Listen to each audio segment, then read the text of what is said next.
இடம்பொருள் நேயர்களுக்கு வணக்கம். ஸோ இன்னைக்கு பார்த்தீங்க அப்படின்னா இப்போ பாக்கியலட்சுமி சீரியலில் இப்போ அடுத்த கட்டமாக பாக்கியாவுடைய ஒரு முயற்சி பலன் கொடுக்க ஆரம்பிச்சிருது. ப்ளஸ் ஆனால் பார்த்தீங்க அப்படின்னா பாக்கியா கோவப்படுறாங்க, பாக்கியா தைரியமாக பேசுகிறாங்க, நம்ம 2 நிமிஷம் கூட சந்தோஷப்பட முடியாத மாதிரி சில வேலைகளும் செஞ்சிடறாங்க.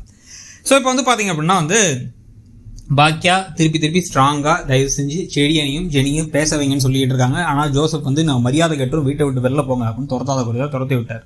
துரத்தி விட்டும் போதே ஆன்டி ஆன்டி ஆன்டின்னு கத்திட்டு இருக்காங்க ஜெனி. அதுக்கப்புறமா ஜெனி ஓடி எங்க ஆன்டி அப்படின்னா ஆன்டி போயிட்டாங்கிறாங்க. உடனே அவன் இன்னொரு கல்யாணம் படிக்க போறானா, அவ்வளோதானா அப்படின்னா அவன் பண்ணிட்டா நல்லது தானே, லீகல் கார்டியன்லாம் தொல்லை பண்ண மாட்டான் குழந்தைக்கு, அவன் தனியாக அவன் குடும்பத்தை பார்த்து போவான், நீ உன் குடும்பத்தை பார்த்து நிம்மதியாக புது வாழ்க்கையை வாழ ஆரம்பி அப்படின்னு சொல்லிட்டு இருக்க. உடனே அவங்க அழுதுகிட்டே ரூம்குள்ளே போயிடுறாங்க. ரூம்குள்ளே போயிட்டு போனோடனே தான் இப்போ மரியம் பின்னாடியே போய் என்னம்மா ஆச்சு ஏதாச்சுன்னு கேட்கும்போது அவங்களுக்கு புரியுது தன்னுடைய பொண்ணின் மனசில் என்ன இருக்குது அப்படின்னா சண்டை போட்டோம் கோபமாக இருக்கவங்கலாம் ஓகே, அதுக்காக உடனே மனசு மாதிரி இன்னொரு பொண்ணை கல்யாணம் பண்ணி வாழ்க்கை பார்த்து போயிடுவானா, என் கூடயே இருப்பேன் கடைசி வரைக்கும் என் கூட தான் இருப்பேன், என் குழந்தைய பார்த்துப்பேன்னு சொன்னதெல்லாம் பொய்யா, அப்போ எல்லாம் மாறிடுச்சா ஒரே நாள் இரவில் அப்படின்னு அவங்க கேட்கும் பொழுது இப்போ பார்த்தீங்க அப்படின்னா அவங்க அம்மாவுக்கு புரியுது பொண்ணோட மனசில் என்ன இருக்குது அப்படிங்கிறது. இதுக்கு நடுவில் வீட்டில் பாக்கியா வீட்டுக்குள்ளே நுழைஞ்சா ஈஸ்வரி பேசவே மாட்டுறாங்க, மூஞ்சி தூக்கிட்டு இருக்காங்க, எழில்கிட்ட திட்டுறாங்க, சாப்பிட மாட்டேங்கிறாங்க, கோவமாக போகிறாங்க.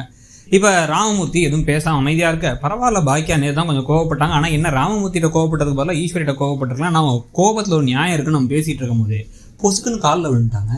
என்ன இருந்தாலும் நான் அவங்கள்ட்ட கோவப்பட்டக்கூடாது மாமா அப்படின்ட்டு. அதாவது இந்த வயசுக்கு மரியாதை தரணும் அதெல்லாம் ஓகே. சில சமயத்தில் சிலர் தப்பு செய்யும்போது தப்புக்காக நீங்கள் வார்த்தையை சொல்லிடுறீங்க, சொன்னதுக்கப்புறம் திருப்பி போய் காலில் விழுந்தீங்கன்னா நீங்கள் சொன்னதுக்காக எதுக்காக நின்னீங்களோ அது திருப்பி வீக் ஆகிடும். ஆனால் அவங்க அதெல்லாம் இல்லை, பாக்கியா நான் அப்படி தான் அப்படின்னு சொல்லிட்டு காலில் விழுந்துட்டாங்க. காலில் விழுந்து ஐயோ எந்த பாடி அப்படிங்க, அந்த செடியனோட வாழ்க்கை மாமா, செடியன் மனசு அது இருக்கு மாமா, செடியனையும் சேர்த்து வைக்கணும் மாமா, வேறு எதுவும் செய்யாதீங்க மாமா அப்படிங்கும் போது எனக்கு புரியுது அப்படின்ட்டு இவர். உடனே நீ என்ன வேணால் பண்ணுமா, நான் கூட நிற்கிறாமா அப்படின்ட்டு ஒரே செகண்டில் ஒரு இங்கிட்டு ஒரு பல்ட்டி அடிச்சிட்டாரு. ராமமூர்த்தி மட்டும் நிலையாகவே இருக்கிற மாதிரிலாம் இல்லை, அங்கிட்டு மட்டும் பல்ட்டி அடிச்சு ஜாலியாக இருப்பார் ஒரு சம. ஸோ அவரை பல்ட்டி அடித்த உடனே இப்போ கொஞ்சம் தெளிவாயிடுறாங்க. இப்போ ஈஸ்வரி சாப்பிடலங்கனால பாக்கியா சாப்பிடாமல் யோசிச்சுட்டு இருக்காங்க, என்ன பண்ணுறதுனே தெரில. அவங்க என்ன பார்க்க கூட விடலை ஜெனிட்ட, ஜெனியும் செடியும் பேச விடுங்கன்னு சொன்னால் அதையும் கேட்க மாட்டாங்க, என்ன பண்ணுறதுன்னு எனக்கு புரியல அப்படின்ட்டு இருக்கும்போதே மரியம் கால் பண்ணிடுறாங்க. கால் பண்ணி நீங்கள் சொன்னது தான் சரி, ஜெனி மனசில் இன்னமும் செடியன் தான் இருக்கான்னு எனக்கு புரியுது, என் பொண்ணை பற்றி நான் வேறு எதுவும் நினச்சிருந்தேன், அவள் அவ்வளோ வருத்தப்படுறா ஏக்கப்படுறா, இந்த ஜோசப்டெல்லாம் பேசினா அது ஒன்றும் வேலைக்கு ஆகாது, நீங்கள் கூட்டுவாங்க செடியனை, நாளைக்கே செடியனையும் ஜெனியும் பேச வச்சுருவோம், 2 பேரும் பேசி ஒரு முடிவு வரட்டும் அப்படிங்கிறாங்க. அப்படின்னு சந்தோஷமாகி நிஜமாக தான் சொல்கிறீங்களாமா, நிஜமாக தான் சொல்கிறேன் அப்படின்னு ரொம்ப சந்தோஷமாயிடுறாங்க. எங்கே என்ன ஏதுங்கெல்லாம் விசாரிச்சுட்டு ஃபோனை வச்சுட்டு இதை அமிர்தாக்கிட்டையும் எழில்கிட்டையும் சொல்லிட்டு யாருக்கிட்டையும் சொல்லக்கூடாது, யார்கிட்டையும் சொல்லாமல் தான் அந்த விஷயத்தை பண்ணணும், இல்லைனா தேவையில்லாமல் முட்டுக்கட்டைகள்லாம் போட்டுட்ருவாங்க அப்படின்னு முடிவு பண்ணிடுறாங்க.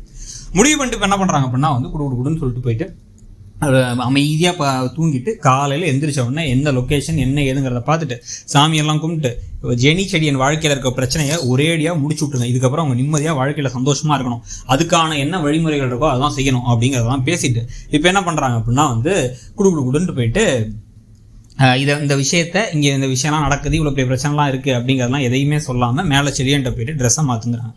எங்கே அப்படின்னா ட்ரெஸ் ஒன்றா தான் வருவியா வாடா அப்படின்னு சொல்லிட்டு குடுன்னு ஒரு சட்டையை எடுத்து கொடுத்து அந்த சட்டையை எடுத்து போட்டு அதுக்கப்புறம் துபாயிலேருந்து ஒரு ஃப்ரெண்டு வாங்கி கொடுத்த பெர்ஃப்யூம் எடுத்து கையை தூக்கு, இந்த லெஃப்ட்டில் பூஸ் இந்த ரைட்டில் பூஸ் அப்படின்லாம் போட்டு சரி ஓகே நம்ம இப்போ கிளம்பி போகிறோம் அப்படின்னா, ஏன் பொண்ணு பார்க்க போகிறீங்களா, நீங்கள் ஒரு பொண்ணு பார்த்துருக்கியாமா அப்படின்னா நல்லா ஆசையப்பாரு, வாடா சொன்னால் கேட்க மாட்டியா வாடா அப்படின்னு தரன்னு எடுத்து கூப்பிட்டு வராங்க. இவர் என்ன ஏதுன்னே தெரியாமல் லீவ் வேறு போட சொல்லிட்டாங்க, கிளம்பி வந்துட்டு இருக்காரு.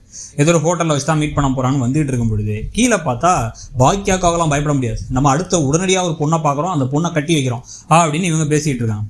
ஸோ மாற்றி இவங்கெல்லாம் இங்கே கோபியும் இந்த பக்கம் ஈஸ்வரியும் பேசிகிட்டு இருக்கும் பொழுது மெதுவாக இவங்க வெளில போக எங்கேம்மா போகிறீங்க அப்படின்னா இல்லை ஒரு இடத்துக்கு ரெஸ்டாரண்ட்டுக்கு அப்படின்னு மாற்றி பேசுகிறாங்க. ஒரு இடத்துக்கா ரெஸ்டாரண்ட்டுக்கா எங்கே போகிறீங்க அப்படின்னு ஈஸ்வரி கேட்குறதோட இன்றைக்கி எபிசோட் முடியுது. பயந்துகிட்டே இருக்காங்க, இன்னும் பாக்கியாங்கிறத பற்றி உங்கள் கருத்து என்னங்கிறத சொல்லுங்கள். தேங்க்யூ.